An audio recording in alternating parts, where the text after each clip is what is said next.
What's up guys, my name is Darren Jackson, welcome back to the channel, and I think we gotta clear some things up. So for the past couple of weeks, we've been talking about this merger between Torchlight and Metamaterials. There's a lot of hype behind it. A lot of the hype has a lot to do with how people believe in Metamaterials beyond what the merger has in store for us because of what they have to offer, and I am one of those people. I'm also one of those people, just like a lot of you guys, probably the majority of you all, who are really excited about this preferred stock dividend. That's what the purpose of this video is today. There were a lot of questions and statements made on my previous video. By the way, guys, I love the comments. I love having these conversations with you guys and us progressing each other on our investing journey.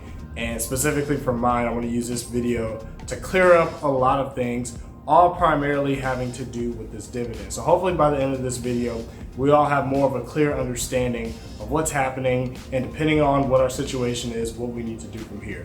So let's get started. So as we all know, as of October or September of last year, Torchlight Energy Resources, which is an oil and gas company, will be merging with a technology-based company called Metamaterials and something called the arrangement. Now, there were a lot of things that each company respectively had to do in order to make the merger happen. On Torchlight's end, one of the biggest things they had to do was to sell all their assets by the end of this year. Whenever they sell those assets, then a particular percentage of those assets will be given to all outstanding shares of their stocks, which is basically every share they have within the stock market, in the form of something called a Class A preferred stock dividend, which is something a lot of us, including myself, are really excited about. And even though we're making a lot of speculations, we all have absolutely no idea what the exact amount could be. But regardless, in the past, we've all been speculating on when we can invest into this company to be able to qualify for this dividend whenever it happens, regardless of how much it is. And last week I came out with a video shortly after Torchlight Energy Resources came out with their news of when that expiration date is. And that expiration date is also known as the record date. In previous videos, I've said that the definition of the record date was basically the last day that you had to invest into a particular company to qualify for their dividend. That's technically true, but at the same time, there's a lot of misconceptions behind that. And personally, that's kind of on my part. So I'm gonna apologize for starters, because in my last video, I said that as long as you invest into Torchlight Energy Resources by their record date, which in this case is June 24th, then you will qualify for the dividend.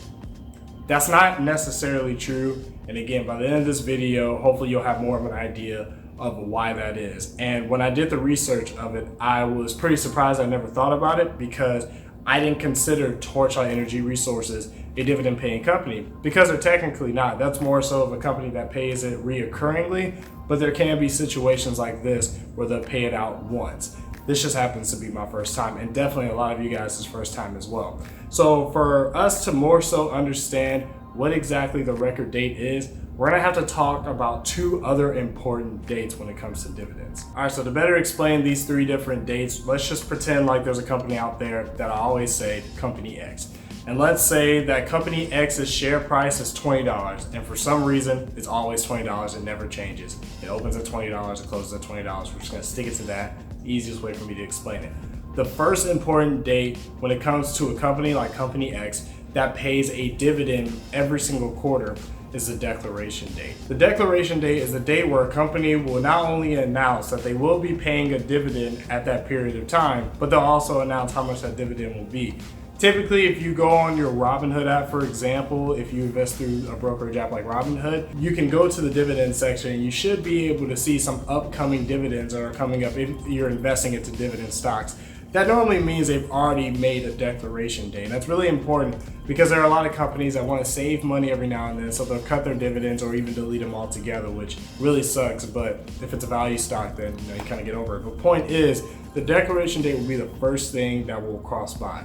So let's say Company X, which has a current share price of $20 per share, announces a declared dividend of 50 cents. So for every share of Company X you have, you make 50 cents of dividends. Now, the next date of importance, which technically isn't in sequential order, but I think I can explain it better by making this second, is the record date. So the record date is the day where basically the company opens this book of a list full of stockholders of their company, and they look through every single person and every single amount of shares of stock that they have to confirm, okay, they have invested into this company according to our books by this particular day, they qualify for this dividend. So for company X, they'll look through their books, and as long as they see your name in their books by that particular date or the record date, then they're going to use those shares that they see at that point in time and say, okay, he has, for example, 10 shares of company X. So at 50 cents per share, we'll give him $5 for that dividend for that quarter. And this is where I introduce the confusion, primarily on my part and maybe on a lot of other people's parts.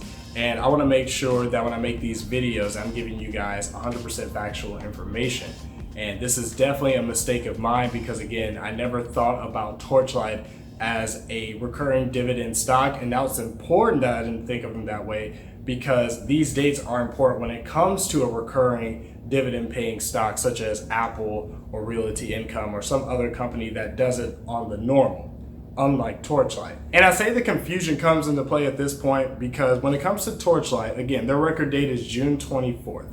And I've been saying that as long as you invest into the company by June 24th, by the end of the trading window of June 24th, you'll qualify for that dividend. And that is not the case at all. So going back to this book that I was talking about, the company has to be able to see your name, the amount of shares that you have in that book by that record date. Now, whenever you do a transaction for a buy or a sell in and out of a company, it can take up to 2 business days for that transaction to fully go through. Very similar to transferring your money from your account to a friend's account or doing a wire transfer. It takes a period of time for that transaction to verify itself. Granted, when you invest into a company through a brokerage like Robinhood, you're gonna see the buys kick in immediately, you're gonna see the sells kick in immediately, but it's not necessarily immediate. Aside from the reasons with Robinhood and their middleman and how they don't actually do the transactions, they're just an interface, it takes time. So when it comes to dividends, that's really important. And that's where we introduce the third date, which technically happens in between the declaration date and the record date, and that date is called the ex-dividend date. So mathematically speaking, the ex-dividend date is the first day that a company trades on the stock market without its dividend amount. For me, the best way I can explain it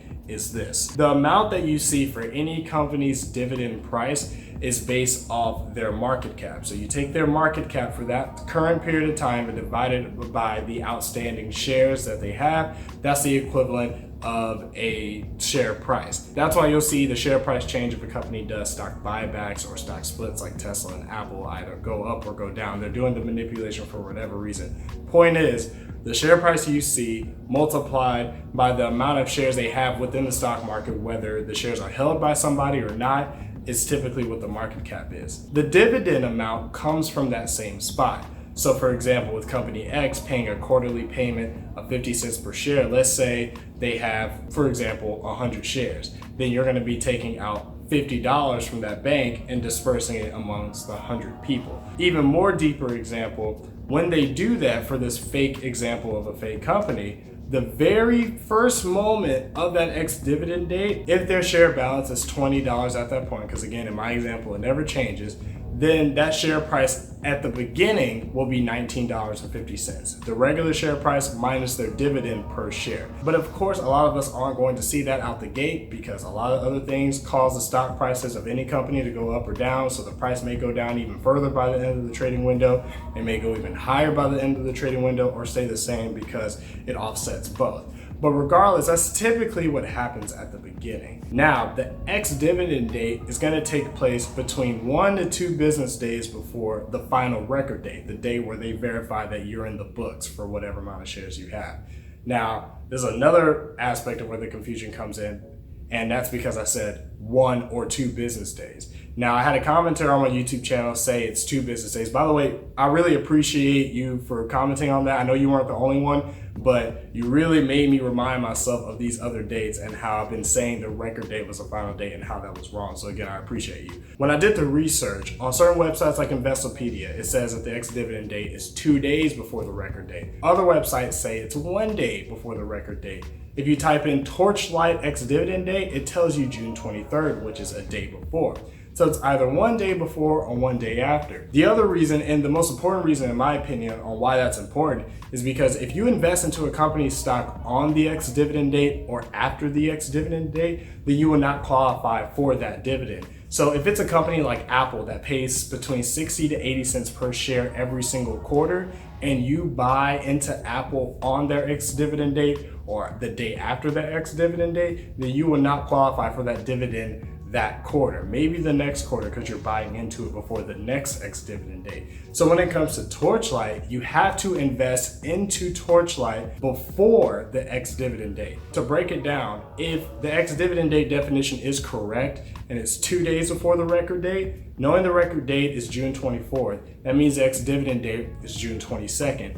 That would mean that you would have to invest into Torchlight on June 21st to have those shares and any shares you had prior up until June 21st to qualify for those Class A preferred stock dividend. Now, if the definition is that the expiration date is a day before the record date, then that means the ex-dividend date would be June 23rd, and that you would have to invest into Torchlight at latest June 22nd by the end of that trading window to give it enough time for it to verify the transaction and for you to show up in that book so they can see you on the record date so you can get that dividend. Now, in my personal opinion, I'm still a little confused about what the actual ex-dividend date is just based off seeing these multiple definitions of it. But in my personal situation, in my personal case, me being excited for this Class A preferred stock dividend, and of course, more importantly, the actual company of Metamaterials itself, because I'm a long-term holder. If I wanted to buy in more for the purpose of the dividend,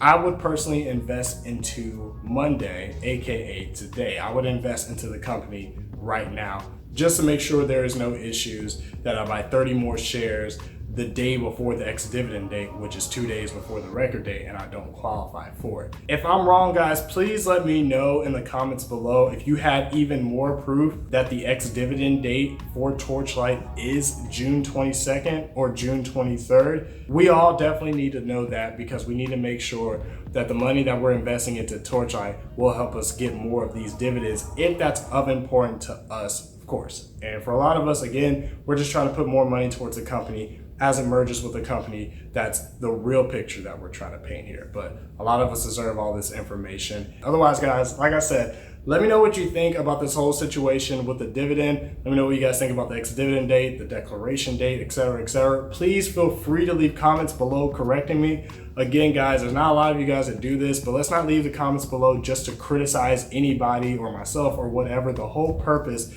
is to better all of us on this investing journey. This channel will be filled with multiple types of stocks that we're going to be dealing with and making series about, and different types of investing strategies. So we want to make sure that we're all keeping each other ahead, because at the end of the day, that's how we're all going to grow. Speaking of growing, speaking of videos and everything else, make sure you guys watch some of these other videos, which I sincerely hope helps you guys on your investing journey as it has in mine. I appreciate you guys watching, and until next time, take care.